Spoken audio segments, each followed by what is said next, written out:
rent is on the rise in cities across the country. Tonight, skyrocketing rents forcing a growing number of Americans to think twice about where home is.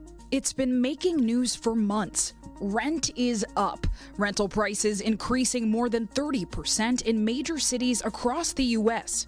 There's a handful of reasons for the surge, but experts say one in particular is key: private equity firms. Private equity firms raise money from institutional and accredited investors, so not just from any ordinary person. Those funds are then invested in different types of assets with the aim of getting a return on investment. A lot of these private equity-backed firms really moved into the apartment market, the multifamily market, in a big way after the last housing crisis. They also moved into the single-family market. What they do is they go out and they find these buildings. They typically make some changes quickly to try to increase the profit. Vogel, a housing reporter with ProPublica, says private equity firms increase profit by raising rent and cutting other building expenses. You know, maintenance, security, all those sorts of important things that people really rely on to live in these buildings comfortably. Tenant advocates like Sophia Lopez say those money-saving measures for equity firms cost tenants. The tenants have told me stories about having to live without working heat in the dead of winter in some pretty cold places like Minneapolis. In one case, a tenant told me a story about water that was over an electrical outlet and needing the power to be turned off, and the company telling her that she'd have to turn it off herself, which would have required her to wade through standing electrified water. Beyond safety concerns, there's the issue of affordability for renters and home buyers. The median home price in the U.S. hitting a high of $416,000 in June. With rising mortgage rates and expensive house costs slowing home sales and pushing many to rent. Nationwide, the average rent for a one-bedroom, $1,701, while a two-bedroom is $2,048. That's a more than 25% increase since last year.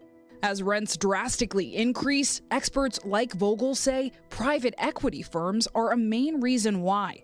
In February 2022, Vogel found that private equity firms play a major role in the rental market. Vogel reporting how mortgage finance companies like Freddie Mac are fueling the rise in housing costs. Since 2015, Freddie Mac gave billions to these firms, including real estate company Greystar. Most of us in the industry are getting very aggressive in driving expenses down. Here's Greystar CEO discussing his firm's ability to cut costs back in 2010. We can drive dramatic savings out of the expense side of the equation. But residents worry private equity firms' savings will come at a cost, pricing them out of previously affordable homes. A lot of the tenant advocates that we've talked to also feel that this financing that Freddie is providing is coming with very few strings attached for the businesses that are taking the money. Mortgage finance company Freddie Mac shared in a statement in part that they're, quote, focused on addressing the affordable rental housing crisis.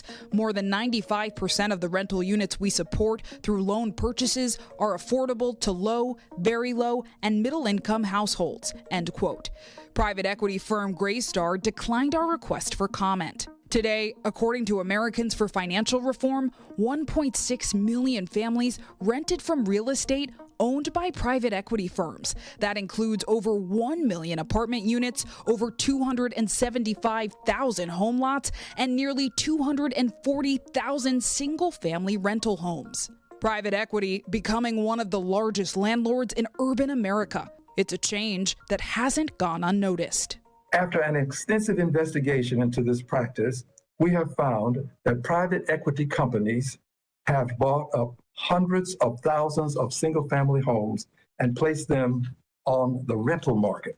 The House Committee on Financial Services surveying the nation's top 5 single-family rental companies in June.